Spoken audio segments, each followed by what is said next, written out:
Okay, so hey guys and welcome back to another Axel 72 video, and in today's video I'm going to be giving my prediction for the Ilia Topuria versus Charles Oliveira fighting. So if you are new around here and you haven't yet subscribed, please do so, like the video if you do indeed like the video, and feel free to join the Patreon for any kind of special requested fighting related videos. If you want me to do more kind of UFC predictions, other promotions, other organizations, anything like that, boxing, MMA, kickboxing, anything, I will be more than willing to do it. It is £5 for a custom video, plus any ones that have been done will be on there as well. So there is one out at the moment on there, so feel free to go and have a look. But yeah, let's get straight into this one. So Ilia Topuria versus Charles Oliveira. It's a contest in which I think a lot of people are excited for. Obviously, it's not what everybody wanted. Everybody wanted to see Ilia versus Makhachev, and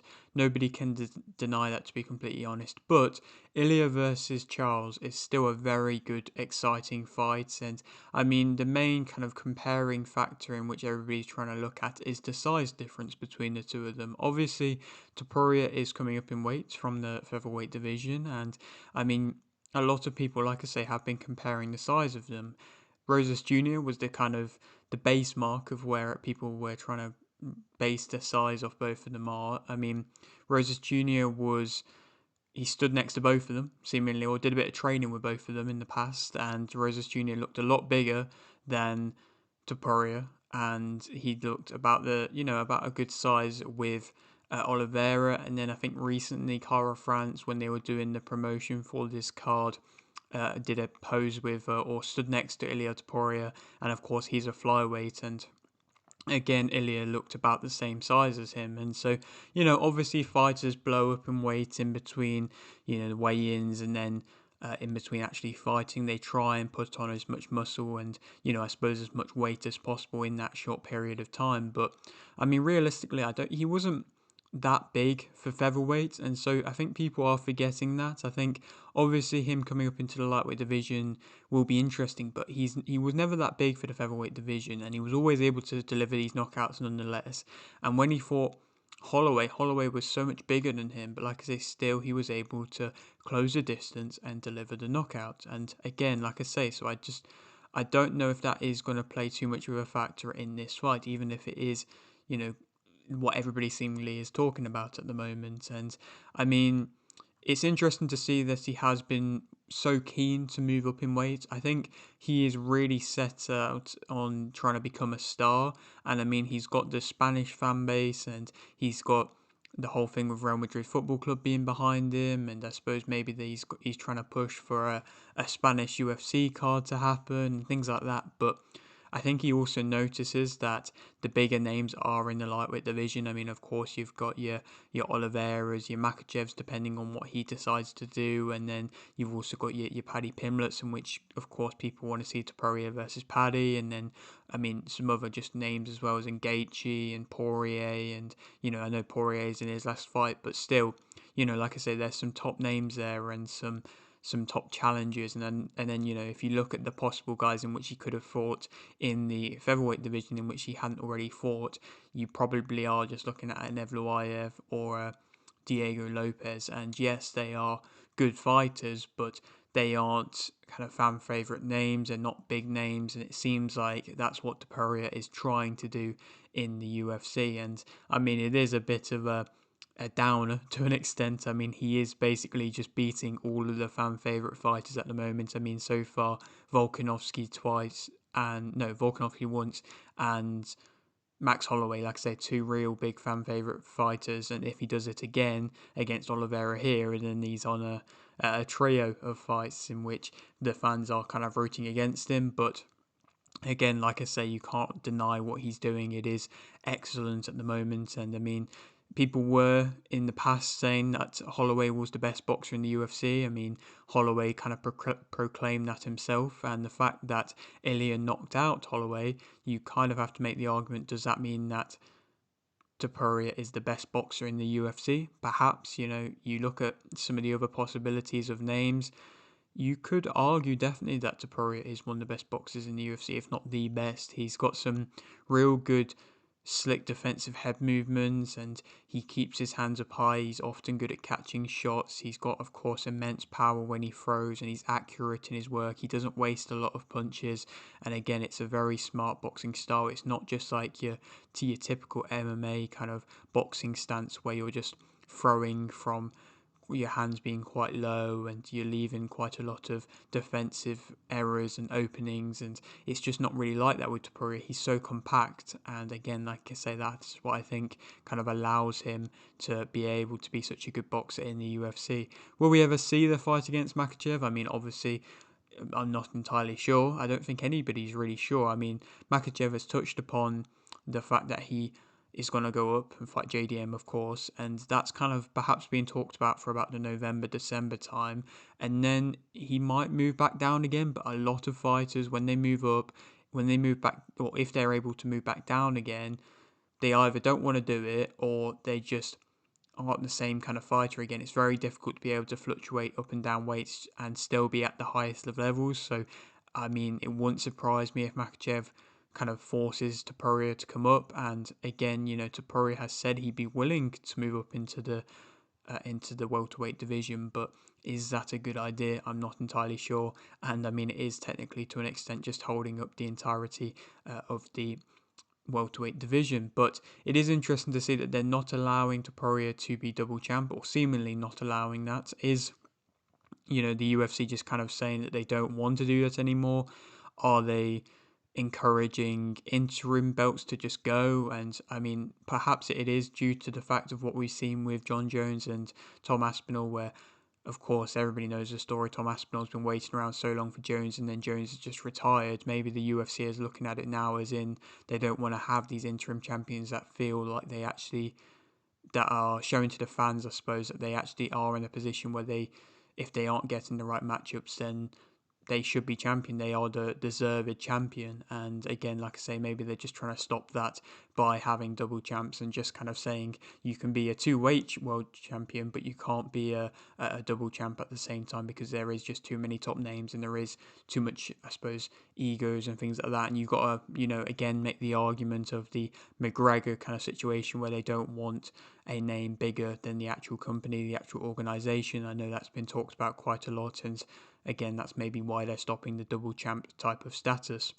For Oliveira, though, I mean, he's looked good in his last fight, and to be fair, before that he looked good versus Sarukian. Of course, he lost that fight on a very close fight, and that was again another fight in which fans were kind of thinking, why isn't this a 5-round contest? It was on UFC 300, and of course that card was so stacked. It wasn't a co-main event, I don't believe. Either way, it was a 3-round contest, and everybody again thought that if it had gone into a 5-round distance, similarly to the Usman Chimaev fight, perhaps it could have swayed the other way in the way of a result. But Oliveira bounced back well, and he got a good win against Chandler where he dominated 4 out of the 5 rounds. He got caught against Chandler in the final round, which was a bit of a dramatic moment, and Chandler started bashing up the back of Oliveira's head, which of course he shouldn't have really be allowed to do. But you kind of look at it as though at the time it was a good win, but Pimlet has just gone and beaten Chandler much more convincingly than that of Oliveira. And I suppose, perhaps styles do make fights, but perhaps you have to kind of have a look at it and be like, maybe Oliveira isn't where he once was. Maybe he isn't as dominant in which he once was, but you really can't underestimate Oliveira. I mean, he's faced and experienced so much adversity in his career, and of course his whole story of just the fact that he's been able to be such an icon in the sport and a legend of the sport, and have the run in which he did have is just so impressive, to be completely honest. Of course, when you go back and you look at the record in the earlier times of his UFC career, like I said, he's faced so much more adversity than that of Topuria, and I think perhaps that is something in which might play a factor in this fight. Obviously, if things get tough for Oliveira, he has been dropped on multiple occasions. He's been able to, he will get dropped. He got dropped versus Gaethje twice, and still was just then welcomed back to his feet, because nobody wants to go down and wrestle with Oliveira, even if they've hurt him. That's how kind of deadly his wrestling is. So he's faced adversity. He's learned how to be able to capitalize upon it, even if, if fighters get greedy and try and finish the fight early. And that's where he might be able to have success against Topuria, who of course hasn't faced that level of adversity yet. And I mean, in general, I think his striking defense for the first 4 rounds did look better against Chandler. He wasn't kind of getting caught with the swinging shots of Chandler. Of course, he did eventually, and then he got dropped again. But, for the most part, I think it is improving a bit. And of course, I mean, again, talking about the size difference, Oliveira is big for the lightweight division. You kind of, again, have to look back upon when he fought Gaethje and he missed weight. He got stripped to the title and he missed weight, only by a small margin, but he still missed weight. And again, that's showcasing that it's, I suppose, to an extent, first of all, surprising that he's still in this weight class. But the second point, it is showcasing that he is big for the lightweight division. To speak about both fighters individually as fighters, though, I mean, Topuria, he's of course got his accuracy, like I've touched upon. He doesn't really seemingly waste many shots.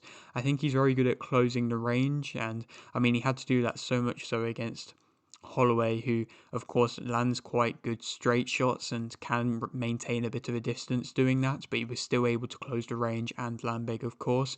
He's strong in his own work. I mean, of course, he's got really good wrestling as well. I mean, it's still very high level, and again, that's what makes him perhaps more of an overall better, more skilled fighter to an extent than that of Oliveira, who isn't a one-trick pony like I've kind of touched upon, but he is perhaps more limited to an extent than that of Topuria. He pushes you back to Topuria. He's, I think, seen as a bit scary at the moment. I don't know if, again, Oliveira is going to care or see him as that, but the fact that he's on the run in which he's on, where he's knocked out two of the best guys brutally, and to be fair, the other guys not really showcased too much, it has showcased that perhaps he is a scary fighter at the moment. And of course, he's got great finishing ability. I've talked about him being compact. He is often able to get your hips when he goes for a takedown nicely. I mean, I think Oliveira has a bit more varied takedown ability, but when Topuria goes for his wrestling, he's able to get your hips very well, and I suppose maybe that's because of the height in which he is at, so maybe that's going to play into his advantage. He catches shots well, like I've touched upon. He's got that good head movement again, which I've talked about. Negatives about him, I suppose, to an extent, I don't think he keeps you down that well. I think Oliveira is very good at doing that, and of course he's less of a submission threat, of course, than that of Oliveira, who's very creative with his submissions. He's got not crazily, varied striking. I think it is a little bit restricted to an extent. Like I said, I think he hasn't got a tremendous kind of jab, but he's trying to always just work his way in without using a jab. He does load up a little bit too long, and that's when he can get caught with strikes in which come from fast hands, and that's where not Oliveira, Holloway was having success. He doesn't, I think, work off his takedowns that well. I don't think he can get you to the ground, but he's not necessarily always inflicting a lot of damage. He doesn't make the most of being on your back either, and I think, of course, like I touched upon, he hasn't faced a high level of adversity. He can be caught with a jab. He can kind of, I think, struggle to an extent when he's fighting in the center of the cage. I think he wants to be fighting on the edge, and I mean, Oliveira might give him that space by backing up, but if you stand toe to toe with him and kind of have a bit of a distance, a mid-range distance, and have the whole cage to work with, I think that's where you'll have success against him, like a Topuria. And again, like I say, he has a bit of a lack of a jab, and in general, less rangy shots than that of Oliveira. Speak about Oliveira more as a fighter. He's, of course, very good at getting to your back, and his speed of submission is very good. The fact that he can get you out of there quickly, and the variety, of course, in which you'll go for in submissions is varied, very varied. He knows when he's at where he is and where's he's at his best, and that is, of course, on the ground. And again, like I said, I mean, I think he's very much improving on his feet, but he knows where he's at his best, and that's a dangerous weapon to have. He's good at controlling you and getting in full mount. He's able to find openings well, and he has a nice straight kick, which is a shot which, like I say, might create a bit of kind of distance between him and Topuria. He uses his size well. He's got fast hands. He does nice dropping elbows. Like I say, he can go for these submissions, or if he's not landing in submissions, he can deal damage when you're on the ground. He's the more varied striker in general. I think he has underrated strength and underrated power. He can work off his back or your back very nicely. And again, like I say, I just don't think that we're going to see Topuria go and try and wrestle against Oliveira because, of course, I've touched upon this. This is his most deadliest weapon. He is a finisher in his own right as well, and he is able to tire you. I think he does fight at a high pace and he will try and tire you. So if it goes into the later rounds, perhaps we might see a bit more of a tired Topuria. But I mean, Topuria's fought into the longer rounds against the likes of Emmett before, but of course, Emmett isn't kind of going to be setting the same high, intense pace as an Oliveira might be doing. Negatives about him, I mean, I've touched upon the fact he's been knocked down on multiple occasions. He's got good power, but lesser power. Still, like I say, good underrated power, but still lesser. He's got a lack of a guard. He stands up quite tall. He doesn't have much head movement. If he gets caught, he doesn't really cover up too much, and I don't think he is the best fighting on his back. He will get backed up if he does get caught, and I don't think he is physically that good striking wise. He can sometimes shoot from quite far away, and that's when you can perhaps stuff it or time him coming in. And I think he does get caught coming in, or he can also get caught when he's in range just too long, getting too comfortable. And again, like I say, due to the fact he's not got that good a head movement and the fact he is standing quite tall, he is a much bigger target than that of Topuria. Who do I think is going to win? I think that Ilia Topuria is going to win via KO in round 5. I think he is going to be able to gradually get in close. I think there will be probably a few rounds in which, or at least one moment in the fight in which Oliveira is going to have success and the crowd are going to be going crazy and people are going to be thinking perhaps this might be the end of Ilia Topuria's run, but I think he's going to be able to get out of it similarly to like how Sarukian did. And if it goes into the later rounds, I think Oliveira might switch off or might get too comfortable on his feet, just like he did against Michael Chandler. And I think that shot in which Chandler caught Oliveira with in the 5th round, if that was Topuria throwing that shot, then I think it's a whole different story. And I think Topuria knocks him out with that shot. So yeah, like I say, I think he's going to win via late KO in round 5. Then who he goes on to fight next? I mean, obviously Makhachev will probably be the fight in which everybody wants. If Makhachev happens to lose, or like say, if Topuria doesn't want to move up into the welterweight division, then perhaps a Sarukian or a Pimlet. I mean, Topuria spoke about Pimlet multiple times and said that he's been willing to give him an opportunity, so perhaps that could happen. To speak about the co-main event of this card, though, I mean, it's a great card and I'm excited to see it. And so to give a prediction for the co-main event, Alexandre Pantoja versus Kai Kara-France, of course, for the UFC flyweight title. It's an interesting contest because, I mean, Kara-France technically hasn't really beaten any top contenders. He's coming off an entertaining knockout against Usyk, and that was quite a devastating knockout, but again, Usyk fought Pantoja and went to a decision, so I suppose in that way it's a better victory, but I mean, Usyk, I don't believe is a top contender, and then he was unfortunate before that against Albazi, and Albazi, of course, went on to fight Moreno and lost convincingly, and I thought that would happen, but again, like I say, Kara-France was unfortunate there, but he's, I think, definitely a momentum fighter. I think he's got a bit of momentum with him now and a bit of hype after the knockout against Usyk, but is that going to be able to be enough to be able to stop somebody like Pantoja? I mean, Pantoja's on a great run. I don't think he's getting the respect he deserves in the pound-for-pound rankings. I mean, he's been a dominant champion and he's on to his 4th title defense now, and he's ranked 9th in the pound-for-pound rankings. I mean, you look at some of the names that are ahead of him. I mean, Tom Aspinall is, and I just don't know if Tom Aspinall has, quite fought as many times to perhaps deserve it. You could make an argument for a few fighters to just say, I don't know if they're quite deserving that opportunity. I mean, Ankalaev is ahead of Pantoja again. Is he deserving to be ahead of somebody like Pantoja? I'm not entirely sure. And so, like I say, I mean, you can't look too much into them pound-for-pound rankings, but still, Pantoja deserves his dues, and I just don't feel like he's getting that in that 9th position. But of course, Pantoja is such a varied fighter. The fact that he was able to get the stoppage on Asakura last time out, when Asakura was seen as this kind of new name coming through and was seen as an excited and kickboxer who was going to be able to land shots and use his speed and really cause Pantoja a problem. Pantoja just showed that there was different levels and perhaps has stopped the UFC from wanting to just allow guys from other organizations to come into the UFC and then straight away get a title shot. Hopefully that's the case, because I don't think Asakura, really showcased that much. That was really that good.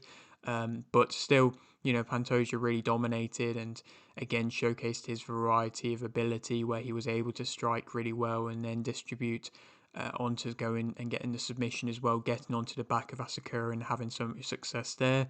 Where Kara France perhaps, isn't as well rounded as a striker. Of course, he's very explosive, and that's what Pantoja will always have to be aware for fighting him. But that's about all he has. He has that explosive power, and he'll kind of rush in. But if you can work past that, and if you can get him to the ground, and if you can tie him up, again, like I said, I just don't think that's where he's going to be at his best. So I do think that Alexandre Pantoja is going to be able to win via submission in round 2, just due to them reasons alone. Then who he can go on to fight next? I mean, a fight in which is also on this card is Brandon Royval versus Joshua Van.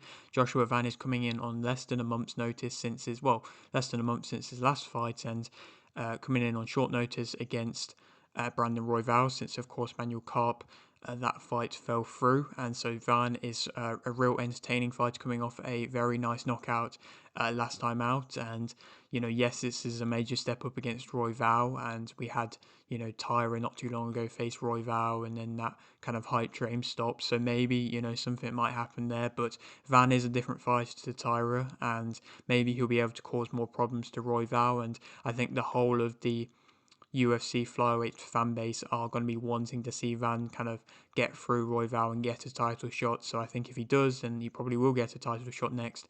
If not, if he doesn't get through, I don't think Royval will get a title shot after beating Van, again making the argument that Van is ranked lowly.